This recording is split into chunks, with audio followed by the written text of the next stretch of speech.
72-এর সংবিধানের কবর রচনা করা।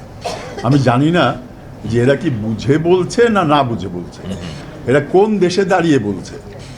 এরা যে দেশে দাঁড়িয়ে বলছে, এই দেশটি 1971 সালে 30 লক্ষ মানুষের ভাই বোনের রক্তের বিনিময়ে অর্জিত, 2 লক্ষ মা বোনের সম্ভ্রমের বিনিময়ে অর্জিত, কোটি কোটি মানুষের দেশান্তরের বিনিময়ে অর্জিত একটি বাংলাদেশ। এবং এই সংবিধান সেই 30 লক্ষ শহীদের রক্তের ধারায় লেখা। আজকে সংবিধান নিয়ে কেউ ছিনিমিনি খেলতে পারে, সংবিধানের অপব্যবহার করতে পারে। সংবিধান, সেই জন্য সংবিধান দোষী না, যারা ব্যবহার করেছে তারা দোষী। এবং আজকে তারা শাস্তিপ্রাপ্ত হয়েছে, দেশান্তরী হয়েছে, দেশ থেকে চলে গেছে। আজকে যারা এই কথাগুলি বলছেন, আমার যে কথা একটু আগে হেলাল সাহেব বললেন যে কিছু আভাস পাচ্ছে কিনা, আভাস তো থাকবেই, ষড়যন্ত্র হচ্ছে।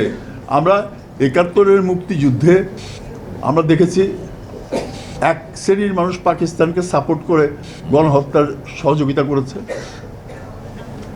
আজকে আমরা মুক্তিযুদ্ধে 30 লক্ষ ভাই বোন প্রাণ দিয়েছে। তো সুতরাং এই বাংলাদেশকে যদি আমরা ঐক্যবদ্ধ রাখতে না পারি, এই বর্তমান যে পরিস্থিতি হয়েছে, এই পরিস্থিতিতে যদি ঐক্যবদ্ধভাবে আমরা এগোতে না পারি, তাহলে এই যে শেষ যে আন্দোলনটা হয়ে গেল, 71-এর মুক্তি, 52-র ভাষা আন্দোলন, 71-এর মুক্তিযুদ্ধ, এবং এরপরে স্বৈরাচার এরশাদ বিরোধী আন্দোলন, এর পরবর্তী পর্যায়ে এই 24-এর যে আন্দোলন হয়ে গেল, সে আন্দোলনটা ব্যর্থ হতে বাধ্য যদি আমরা জাতীয়ভাবে ঐক্যবদ্ধ থাকতে না পারি। এবং আমাদের মূল চেতনা যেটা মুক্তিযুদ্ধের চেতনা, সেটাকে আমরা মূল্যায়ন করতে না পারি। এবং যারা জাতিকে বিভাজনের সৃষ্টি করছে, আমরা তাদের বিরুদ্ধে দাঁড়াবো। আজকে কমিউনিস্ট পার্টি সহ অন্যান্য রাজনৈতিক সংগঠনগুলি যে একটা জাতীয় ঐক্যের কথা তারা বলছেন, আমরা এটাকে অ্যাপ্রিসিয়েট করি, আমরা এটাকে ধন্যবাদ জানাই। এবং আমরা আশা করি যে এই যে কথাগুলি তারা বলেছেন, অবশ্যই গণতান্ত্রিক শক্তিগুলির একটা জাতীয় ঐক্য, এবং সেই ঐক্যের কথা আমরা বলে আসছি, এবং তারাও কিন্তু ঐক্যের কথাই বলছেন।